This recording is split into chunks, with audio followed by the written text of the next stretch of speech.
Les travaux pratiques de biologie végétale sont programmés en 2 séances. La première séance relative à l'étude de l'appareil végétatif et reproducteur chez quelques exemples de thalophytes. La deuxième séance, c'est pour l'étude des tissus primaires chez les cormophytes, cas de la tige. Les séances de TP vont illustrer votre cours de biologie végétale. Selon la classification actuelle, on envisage 2 domaines ou bien empires avec 6 reines.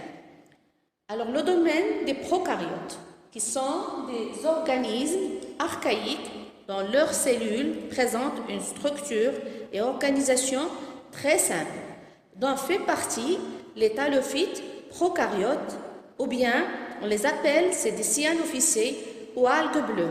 Ce groupe, c'est un groupe qui est très important dans la biosphère sur le plan écologique et évolutif parce qu'ils font partie des premiers êtres vivants apparus sur Terre il y a 3,5 milliards d'années.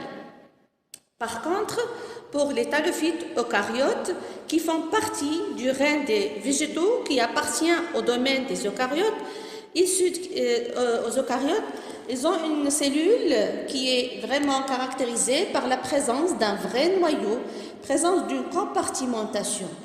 Donc, ce groupe des thalophytes eucaryotes, il est divisé en 3 groupes qui sont les algues, ou bien on les appelle phycophytes, les champignons qu'on appelle les mycètes ou mycophytes, et on a le 3e groupe, ce sont les lichens, ou bien lichénophytes.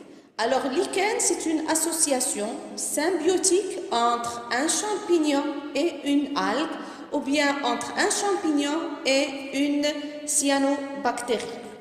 Le deuxième niveau d'organisation, c'est les thalophytes eucaryotes, qui sont des organismes à structure relativement simple, et dans l'appareil végétatif, c'est un thale, c'est pour cela on les appelle des thalophytes.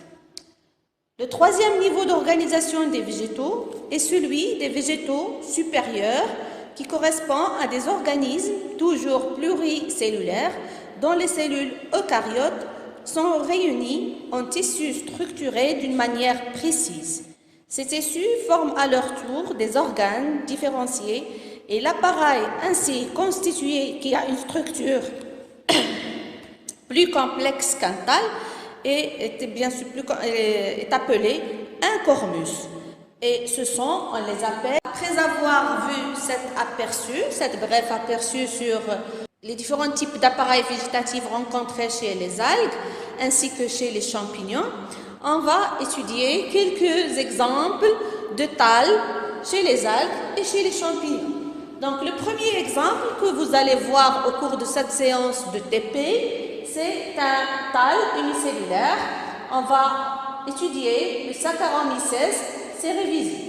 C'est une levure qui est utilisée dans pas mal d'industries de fermentation, telles que également l'élaboration du pain, c'est la levure boulangère.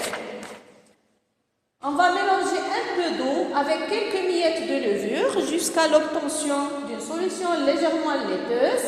On va prélever une goutte de cette solution et on va la placer, la goutte entre l'âme et lamelle, et on passe à l'observation au microscope optique.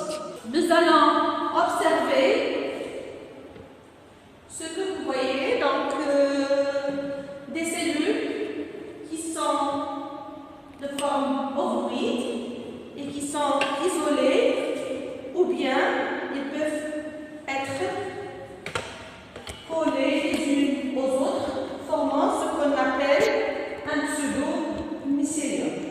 Donc, au microscope, le champignon se forme d'un thale unicellulaire. Vous voyez une seule cellule qui a une forme ovoïde.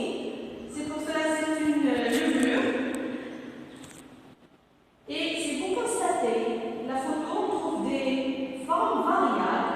Il y a des cellules qui sont de grande taille et d'autres qui sont de petite taille. En plus,